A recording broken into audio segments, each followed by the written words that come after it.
কানলা municipality এলাকায় স্বাস্থ্য ব্যবস্থাকে ঢেলে সাজাতে 4টি প্রাথমিক স্বাস্থ্য কেন্দ্র তৈরি করা হচ্ছে। আজ কানলা পৌরসভার 13 নম্বর ওয়ার্ডে পান্থনির গেস্ট হাউস সংলগ্ন একটি স্বাস্থ্য কেন্দ্রের উদ্বোধন হলো। এই উদ্বোধনে উপস্থিত ছিলেন কানলার পৌরপিতা আনন্দ দত্ত, উপপৌরপতি তপন পোড়েল সহ বিশিষ্টজনেরা। 32 লক্ষ টাকা ব্যয় এই স্বাস্থ্য কেন্দ্রটি তৈরি করা হয়েছে বলে জানালেন উপপৌরপতি তপন পোড়েল। এছাড়াও স্বাস্থ্য কেন্দ্রে প্রাথমিক পর্যায়ে একজন করে মেডিকেল অফিসার এবং অ্যাসিস্ট্যান্ট থাকবে। এখান থেকে প্রাথমিক চিকিৎসা এবং ওষুধ দানের ব্যবস্থা থাকবে। উপপৌরপতি তপন পোড়েল কি বললেন তা আপনাদের শোনাবো। প্রতিনিধি সৈয়দ আবু জাফরের রিপোর্ট, পপি নিউজ।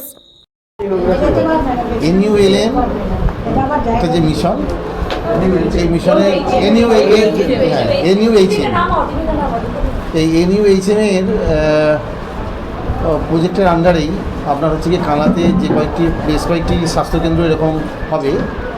তার মধ্যে আমাদের এই 13 নম্বর ওয়ার্ডের পান্থনির সংলগ্ন এখানেই পান্থনির এলাকাতেই একটি স্বাস্থ্যকেন্দ্র আজকে আমাদের সম্মানীয় পৌরপতি শ্রী আনন্দ দত্ত মহাশয় উনি তার দ্বার উদ্ঘাটন করলেন। আমাদের সকল সম্মানীয় কাউন্সিলরবৃন্দ, আমাদের হেলথ অফিসার, মেডিকেল অফিসার এবং স্বাস্থ্য দপ্তরের সমস্ত আধিকারিকবৃন্দ এখানে উপস্থিত ছিলেন।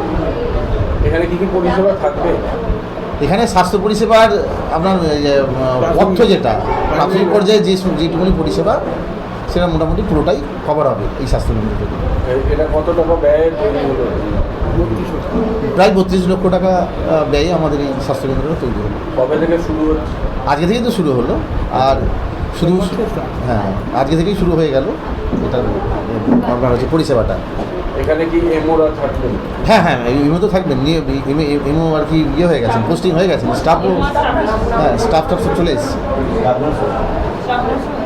এখান থেকে কি মানে শুধু ট্রিটমেন্টই হবে না, ওষুধ দেওয়া এইসব ব্যবস্থা থাকবে? হ্যাঁ ওষুধও দেওয়া হবে। ওষুধপত্র যেগুলো আছে ইঞ্জেকশন থেকে শুরু করে সব বিষয়ে দেওয়া হবে।